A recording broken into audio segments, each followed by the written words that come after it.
Welcome back to this introductory course on coordinated needs assessment. We will now look at how to link assessments with decision making. All assessment processes should be linked to decision making. They begin by asking what decisions need to be made now, who will be making those decisions, and what information do we need to make them. Equally important, when do these decisions have to be made? Where will information come from? And how much information is it realistic to obtain in the time available before decisions must be made? In emergencies, we do not have the luxury of taking our time to get enough information before deciding on a course of action. We must act and make do with what we have. We do our best to collect and analyze the best information possible, but we have to accept that there will be information gaps. The information gap will be large at the beginning of an emergency, while at the same time the pressure to take action and the need for information will be high. As time goes by, more and more information will be available and less information will be required. As we will later see, this dynamic will guide our choice of assessment methodology. Decisions are normally made at 3 distinct decision-making levels, and it's important to know what information is needed at each level as well as who's involved. Please drag and drop the roles involved at each decision-making level to the correct place.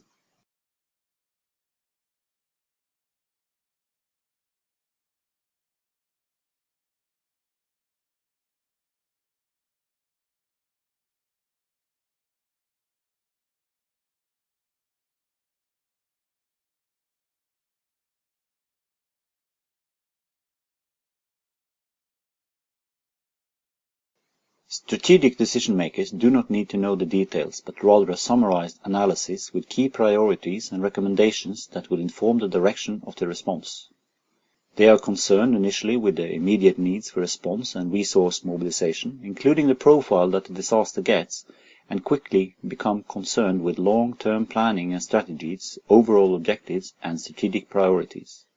Their decisions have a large impact on the humanitarian community and cannot be reversed easily.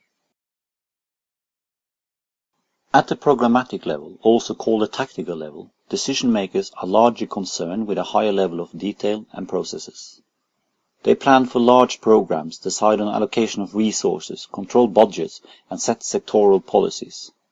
At this level, decisions will be made about the size of programs, the time frame of the project cycle, the number of beneficiaries, and geographical coverage. They will know that it's not likely that all people in need and all the affected areas will be covered, so they will be looking at what criteria that may be used to inform targeting, including pre-existing vulnerabilities. Decisions taken at this level are used to inform medium-term goals, which form stages in the accomplishment of strategic objectives. A project manager on site will be involved in operational decision-making and will have less use for just overarching information, but will need more detailed and specific data to make the necessary decisions at a more local level. As the project manager deals with short-term planning and day-to-day monitoring of activities, the primary interest is in detailed, more frequently updated information.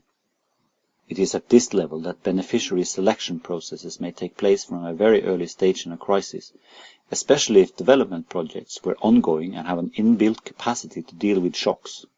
Therefore, household-level information is interesting to these decision makers.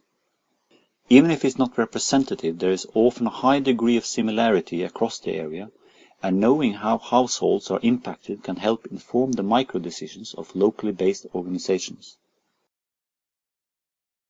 Humanitarian needs assessments are used and designed to inform several types of decisions.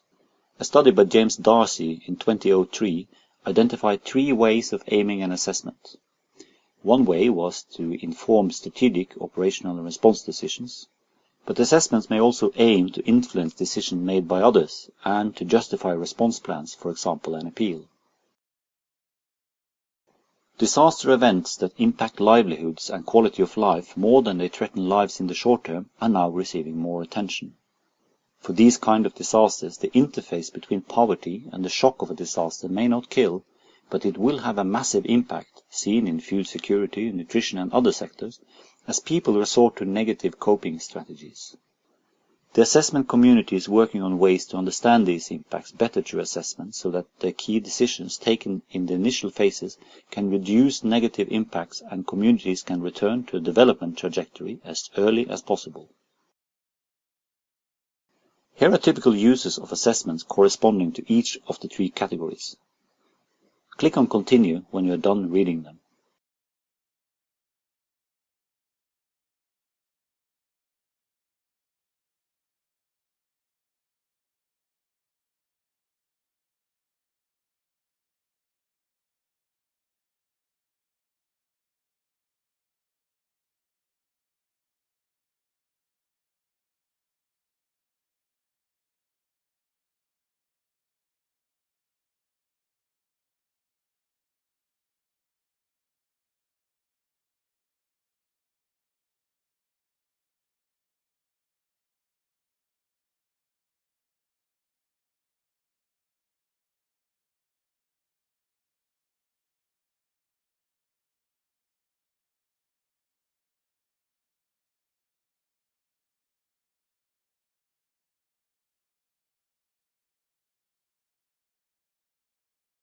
We are now at the end of this module.